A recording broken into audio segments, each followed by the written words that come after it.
जनतेच्या हक्काचं खुलं व्यासपीठ, आवाज जनसामान्यांचा. Live Maharashtra one news.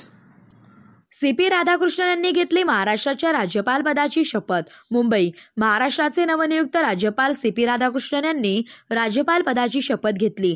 Raj Bhavan येथील दरबार हॉलमध्ये झालेल्या समारंभात मुंबई उच्च न्यायालयाचे मुख्य न्यायमूर्ती देवेंद्र कुमार उपाध्याय यांनी त्यांना शपथ दिली. राज्यपालांच्या पत्नी श्रीमती सुमती आर, मुख्यमंत्री एकनाथ शिंदे, उपमुख्यमंत्री देवेंद्र फडणवीस, अजित पवार, विधानसभा अध्यक्ष ॲडव्होकेट राहुल नार्वेकर, मंत्रिमंडळ सदस्य, मुख्य सचिव सुजाता सौनिक, पोलीस महासंचालक रश्मी शुक्ला, बृहन्मुंबई महानगरपालिकेचे आयुक्त तथा प्रशासक भूषण गगराणी, अपर मुख्य सचिव तथा मुख्य राजशिष्टाचार अधिकारी मनीषा म्हैसकर, विविध विभागांचे अपर मुख्य सचिव, प्रधान सचिव, सचिव, राज्यपाल श्री राधाकृष्णन यांचे कुटुंबीय आदी यावेळी उपस्थित होते. प्रारंभी मुख्य सचिव सुजाता सौनिक यांनी राज्यपालांच्या नियुक्तीबाबतचा राष्ट्रपती द्रौपदी मुर्मू यांचा आदेश वाचून दाखवला.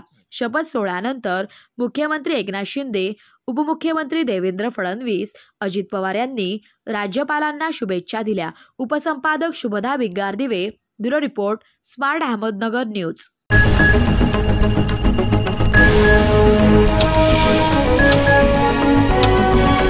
जनतेच्या हक्काचं खुलं व्यासपीठ, आवाज जनसामान्यांचा. Live Maharashtra one news.